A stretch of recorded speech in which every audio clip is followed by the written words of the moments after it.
Charlie Swan and Billy Black have actually been best friends since childhood, which I'm sorry, that's just so cute, especially with Jacob and Bella. Play Mary song. But anyway, Charlie, Billy, Harry Clearwater, and Quill's dad, Quill 4, were actually all really close, which is just so cute and fun to think about, like them tearing it up in the 70s and 80s.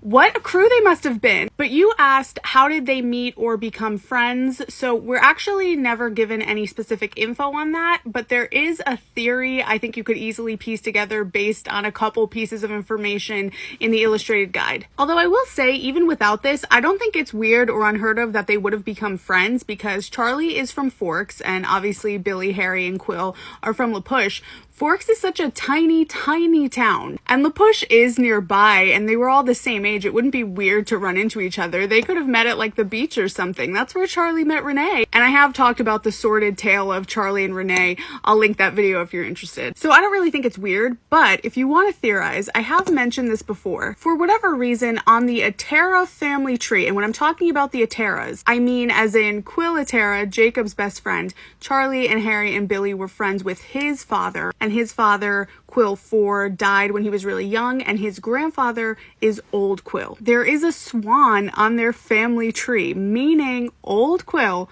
Quill's grandfather, was married to Molly Swan. Now, I have looked, and there is no other information about Molly Swan or who she is in the books or the guide. But I think it would be fair enough to assume that she's probably some relative of Charlie's, maybe like an aunt or something. Charlie's parents were older, and maybe that's how he ended up spending so much time with them, because he had a relative in the family. So would this make Bella and Quill cousins? Possibly, but of course we don't know because we don't actually know who Molly Swan is. But no, this would not make Bella a possible werewolf or anything, because Molly Swan is married in and she has none of the bloodlines, and before anyone says it, this would not under any circumstances make her related to Jacob, though Jacob and Quill are cousins. Molly Swan is married in, she's married to Old Quill, and Jacob is related to Old Quill on his mom's side. But the whole thing is very interesting to think about, and I'm sorry, that's just so cute, like Charlie and Billy and Jacob and Bella, and our daddy's just a joke about the two of us. Anyway, in conclusion, Breaking Dawn is not canon, like I said, and Charlie and Billy are cute grandpas to their shared grandchildren.